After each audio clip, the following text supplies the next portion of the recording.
ini untuk suatu bisnis yang memerlukan tingkat keamanan yang tinggi nih, Mbak. Untuk tingkat keamanannya bagaimana? Misalnya tadi tuh ada contoh sertifikat tanah. Apakah token sertifikat tanah tersebut bisa aman dan tidak akan diambil oleh pihak-pihak yang tidak berhak? Misalnya ada resiko di-hack gitu, atau mungkin ada data-data rahasia yang seharusnya tidak dilihat oleh pihak lain gitu, mungkin untuk kasusnya Mbak Baby nanti gitu mungkin bisa dijawab. Oke, mungkin oleh Mbak Tanti dulu untuk tingkat keamanannya gitu Mbak. Contohnya tadi terkait kayak sertifikat tanah gitu ya Mbak. Ya, ya. Baik, terima kasih pertanyaannya, ini bagus sekali. Iya. Sekalian saya juga, kalau nggak salah tadi ada yang bertanya juga tentang matematik ya, tentang bagaimana menjelaskan secara matematis ya tentang blockchain ini, karena terkait sebenarnya.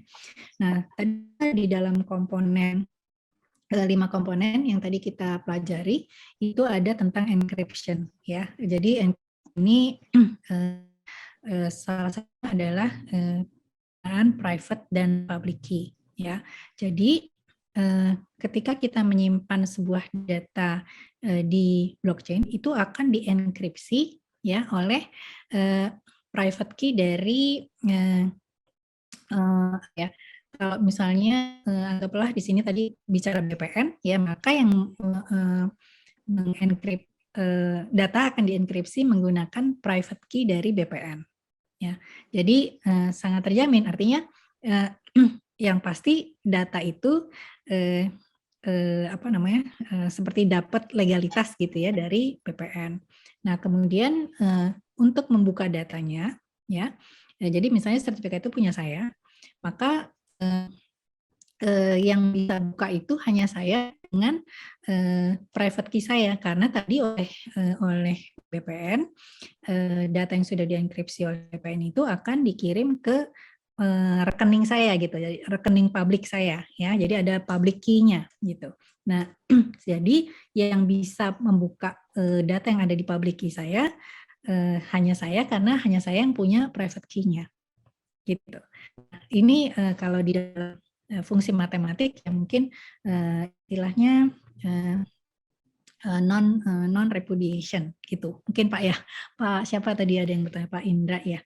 Pak Indra, betul. Ya, jadi itu tentang pertama. Nah, yang kedua adalah hashing ya. Jadi hashing di sini adalah untuk menunjukkan apakah data yang disimpan di blockchain itu ada yang merubah ya. Jadi tempered evidence istilahnya ya. Nah, di sini hashing digunakan untuk